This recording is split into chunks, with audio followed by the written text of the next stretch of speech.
আমাকে একজন বললেন, এই যে আগামী দিনে দেখবেন হয়তো রাস্তার ইট খুলে ইটও বিক্রি হবে, সেই আশা ঘুরে বালি হুঁশিয়ার করে দিচ্ছি।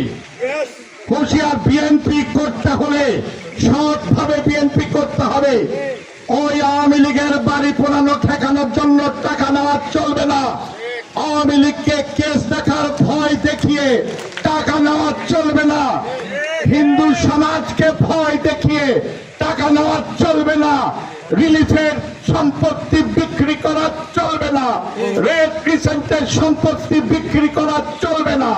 কাবি খান নামে বিক্রি করা চলবে না।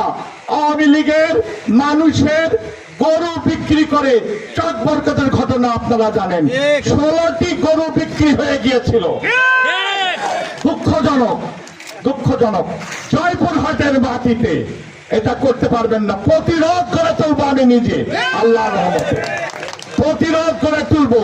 মরহুম আব্দুল আলিম সাহেব যেভাবে এই এলাকায় 55 বছর রাজনীতি করেছেন, আগামী দিনে ভুলে যান না, ঘাবড়েন না কেউ। রাজনীতি কোথাও শেষ হয়নি।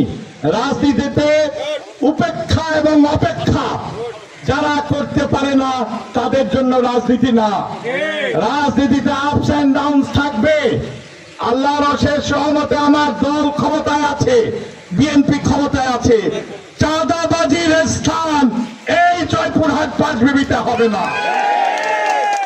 যেখানে চাঁদাবাজি দেখবেন, আগামী দিনে স্থানীয় সরকার নির্বাচন আসছে, কোন চাঁদাবাজকে আগামী দিনে জয়পুরহাট পাঁচবিবির জনগণ ভোট দেবে না ইনশাআল্লাহ।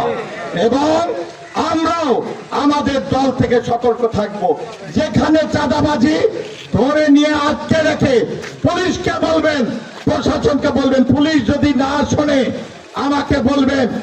তারেক রহমান সাহেবের নির্দেশ, চাঁদাবাজ যে দলেরই হোক না কেন, এমনকি আমাদের দলেরই হোক না কেন, টেন্ডারবাজ, টেন্ডার ফেলতে দেয় না। এই টেন্ডারবাজ, চাঁদাবাজ, মানুষের সম্পত্তি দখলকারী এবং হিন্দু সমাজের সম্পত্তি দখলকারী, আওয়ামী লীগের নামে আওয়ামী লীগের সম্পত্তি দখলকারী, ভয় ভীতি দেখিয়ে টাকা নেওয়া যারা দিয়েছে, তাদের দিন শেষ। বিএনপির পক্ষ থেকে ঘোষণা, তাদের দিন শেষ। আমি দায়িত্ব নিয়ে বলছি, আমার চেয়ারম্যান মাননীয় প্রধানমন্ত্রী ঘোষণা দিয়েছেন, দেখতে থাকবেন। তৈরি হন 28 তারিখ, সম্ভবত 28 তারিখ থেকে ক্লিন হাট 2 আসতে যাচ্ছে।